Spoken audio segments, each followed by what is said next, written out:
Good morning students. ये आपका EVS में लेसन नंबर 12 है, वाटर। हमने अर्थ के बारे में पढ़ा, सोर्सेस ऑफ वाटर के बारे में पढ़ा कि हमें पानी कहाँ कहाँ से प्राप्त होता है। फिर हमने ड्रिंकिंग वाटर के बारे में पढ़ा। फिर हमने वाटर में लाइफ कैसे होती है वो पढ़ा। एक्वेटिक प्लांट्स के बारे में पढ़ा कि जो ऐसे प्लांट्स जो पानी के अंदर रहते हैं। फ्लोटिंग प्लांट्स के बारे में पढ़ा कि जो पानी के ऊपर तैरते रहते हैं। ठीक है, अब हम पढ़ेंगे फ्री फ्लोटिंग प्लांट। ठीक है, जो पूरी तरीके से फ्री होते हैं, मुक्त होते हैं और तैरते रहते हैं। Some wild plants like duckweeds and water hyacinth are called free floating plants. ये प्लांट्स के नाम है वाटर हैकेंथ और डकवीड्स। ठीक है, ऐसे कुछ प्लांट्स होते हैं जो जंगली होते हैं। ठीक है, जंगली घास की तरह ऐसे प्लांट्स होते हैं जो पानी में तैरते रहते हैं, उन्हें फ्री फ्लोटिंग प्लांट्स कहते हैं। यानी कि वो किसी से अटैच नहीं होते हैं, किसी से जुड़े हुए नहीं होते हैं, अपने में तैरते रहते हैं। The whole part of the plant including roots, उनका जो प्लांट्स का जो पूरा पार्ट होता है उसके अंदर रूट्स पाई जाती हैं।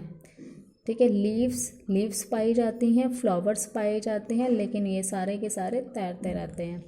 They have spongy leaves that help them to float. इनके पास स्पंजी लीव्स होती हैं, यानी कि चमड़े की तरह लीव्स होती हैं जो उनकी सहायता करती हैं तैरने में। This plants are called weeds. ऐसे प्लांट्स को हम जंगली घास कहते हैं।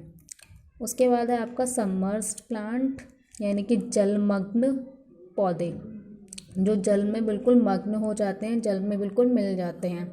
Hydra and vallisneria are called submerged plants. Hydra और वेलिसनेरिया ऐसे प्लांट्स हैं जिन्हें जलमग्न प्लांट्स यानी कि पौधे कहा जाता है। The root of these plants go deep into the soil of the ocean और the bottom of the water bodies in which they grow.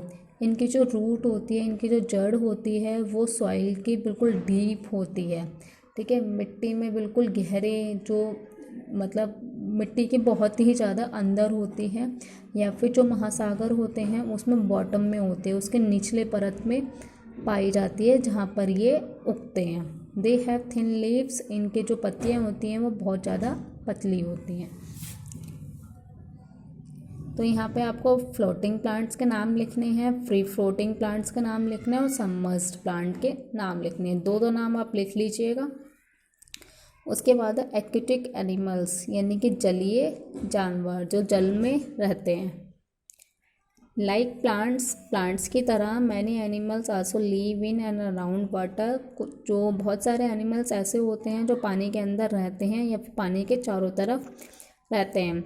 Fish is the most common aquatic animal. जो मछली होती है वो सामान्य रूप से जलीय एनिमल यानी कि जानवर होती है। It can be found in, जो फिश होती है वो ओशियन में पाई जाती है, महासागर में पाई जाती है, सी समुद्र में पाई जाती है, लेक्स झरनों में पाई जाती है, पॉन्ड तालाबों में पाई जाती है और रिवर्स नदियों में पाई जाती है। अदर दैन फिश के अलावा the animals that live in water, कुछ एनिमल्स भी हैं जो पानी में रहते हैं, जैसे कि फ्रॉग रहता है, मेंढक रहता है, टॉर्ट्स रहते हैं, स्नेक्स रहते हैं, क्रोकोडाइल्स होते हैं, टर्टल होते हैं, वेल्स होती हैं। यानी कि ये सारे एनिमल्स जो होते हैं वो भी पानी में रहते हैं। आगे आपका fish, different type of fish live in water. अलग अलग प्रकार की फ़िश जो होती है, मछली होती है, वो पानी में रहती हैं। They have streamline body and fins which help them to swim in water. इनकी जो बॉडी होती है वो स्ट्रीमलाइंड होती है, यानी कि कहीं से भी मुड़, कर्व की तरह होती है, कहीं से भी मुड़ सकती है, और इनके जो पंख होते हैं उसकी सहायता से ये पानी में तैर सकते हैं। They have gills to breathe. इनके पास गिल्स पाए जाते हैं जिसकी सहायता से ये सांस लेते हैं।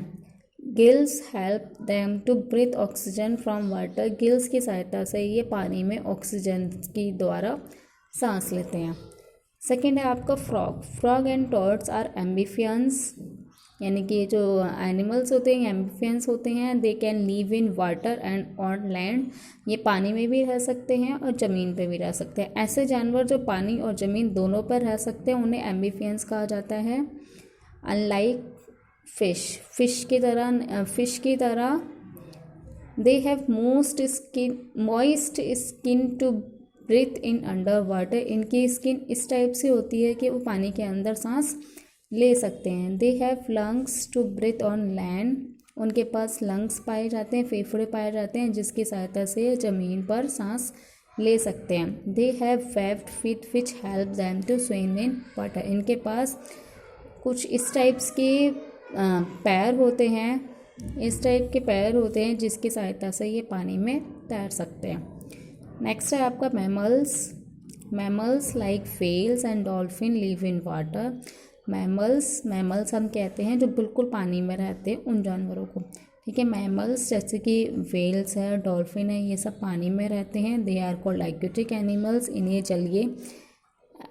चलिए मैमल्स कहा जाता है। It do not have gills for breathe in water. इनके पास गिल्स नहीं होते हैं पानी में, यानी कि पानी में सांस लेने के लिए इनके पास गिल्स नहीं होते हैं। सो इसीलिए they come up to the surface of water to breathe. इसलिए यह सांस लेने के लिए बार बार पानी से बाहर आते रहते हैं।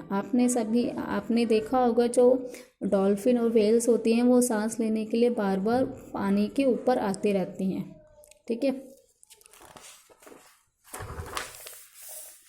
आगे आपका इम्पोर्टेंस ऑफ वाटर, पानी कितना महत्वपूर्ण है हमारे लिए, ठीक है। Water is important for all living things. जो पानी होता है वो सभी जलीय सजीव वस्तुओं के लिए इम्पॉर्टेंट होता है, महत्वपूर्ण होता है। Life without water is not possible on earth. बिना पानी के पृथ्वी पर लाइफ संभव नहीं है, यानी कि जीवन संभव नहीं है। Plants need water to grow and prepare their foods. Plants को पानी की ज़रूरत होती है ताकि वो बढ़ सकें और अपने खाने को तैयार कर सकें। It also act as transport medium for food and minerals in water. ये इस तरीके से काम करते हैं कि वो अपना भोजन और जो मिनरल्स होते हैं वो प्लांट्स के हर पार्ट तक पहुंचा सकें। Water is needed for different metabolic activities in the body of all animals and human beings. जो पानी होता है वो एक ऐसी एक्टिविटी करता है, ऐसी प्रतिक्रिया करता है हमारी बॉडी में, अलग अलग, मतलब जो पानी होता है वो हमारी बॉडी में, चाहे वो एनिमल्स की बॉडी हो या फिर ह्यूमन बींग्स की बॉडी हो या फिर प्लांट्स की बॉडी हो, ठीक है, किसी भी टाइप्स की बॉडी हो, उसमें प्लांट्स जो होता है वो अलग अलग प्रकार की प्रतिक्रिया करता है और हमारे हर पार्ट्स को पानी और मिनरल्स और खाना पहुंचाता है, ठीक है। तो ये चैप्टर आपका यहीं पे फिनिश होता है। आई होप आप लोगों को समझ में आया हो।